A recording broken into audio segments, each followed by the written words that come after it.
So my family and I get home from Disney of all places, and the work that was supposed to be done in our house didn't get finished. We came back to a house that's chaos.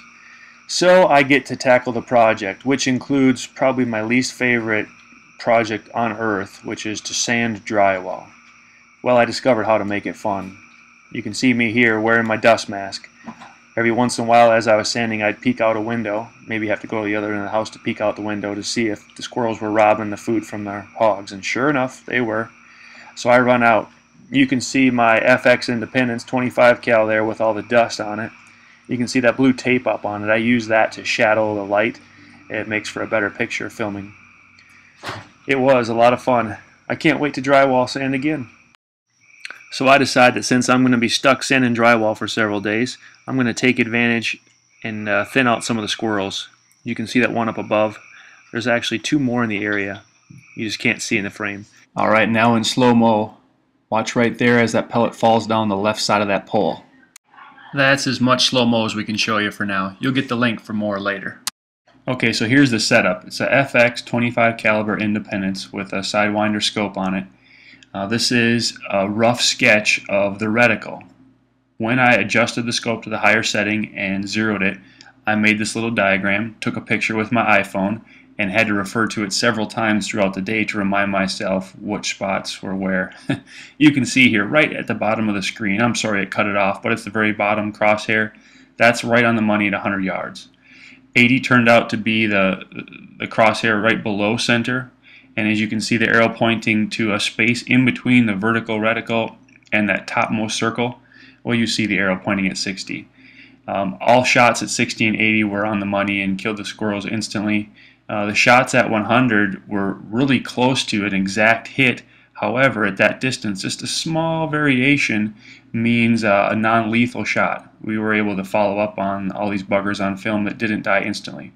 Of the 3 shots at 100, 1 died instantly, 2 died 20 seconds later. Now this is my favorite shot. Watch very closely. Just as we squeeze the trigger, the squirrel moves about 2 inches lower. So rather than hitting it in the heart and lungs, it hits it more in the liver kidney area. Very lethal shot, just not instantaneously. Okay, watch the slow-mo again. Now notice where the crosshair is. The bottom crosshair, the 100-yard crosshair, in relation to that white patch on the tree bark just to the right of the squirrel. And this shot went exactly where we wanted to go. 102 yards, heart and lung, died instantly. So check out this squirrel. This is the one we just shot.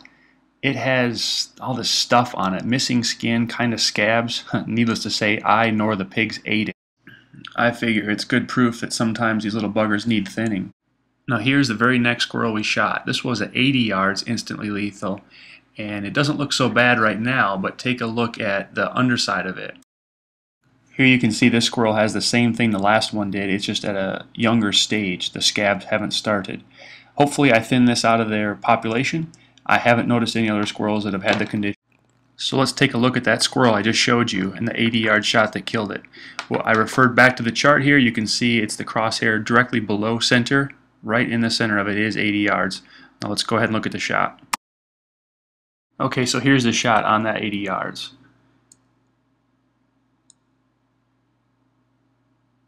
Right on the money. You can see his nerves are gonna cause him to hold on to that log for a while. His tail's twitching, and in a little bit here, gonna pan down, and you're gonna see our goat come over into the screen, right into that crack below the log. So this is that same photo you saw a minute ago. You wonder, how would that hole make that much blood on the log? The answer, of course, is flip the squirrel over.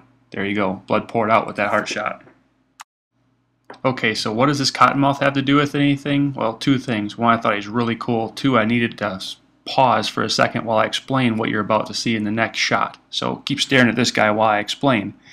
The next shot is 60 yards. If you recall from our little diagram of where the shot placement should be for 60 yards, it's right between that vertical member of the reticle and the topmost circle on the reticle. So now as we make this shot, go ahead and pay attention to that location. We put it where I want it, he moves, and then I squeeze the trigger.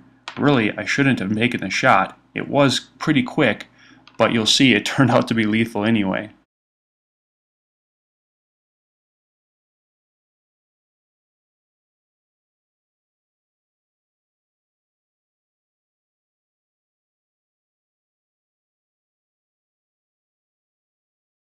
So there again is the spot for the 60-yard shot placement. And here he's about to move right before we squeeze the trigger. This is slow-mo, of course, so you can watch the pellet track in and hit his spine and the main artery. And this shot is also at 60 yards. As you'll see, right on the money. It was lights out instantly.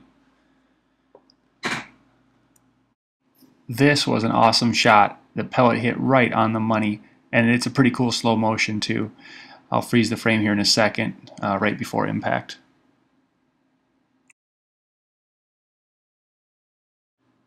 Okay, so a lot of us watching this, myself included, go to YouTube for entertainment as well as to learn. I know I've learned a ton from watching other guys' videos, including Ted with Ted's Holdover. And the segment I want to show you right now, but I can't because it is a little graphic, is really educational. I really enjoyed it, learned a lot.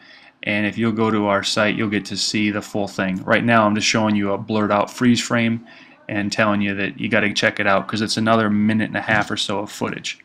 Thanks.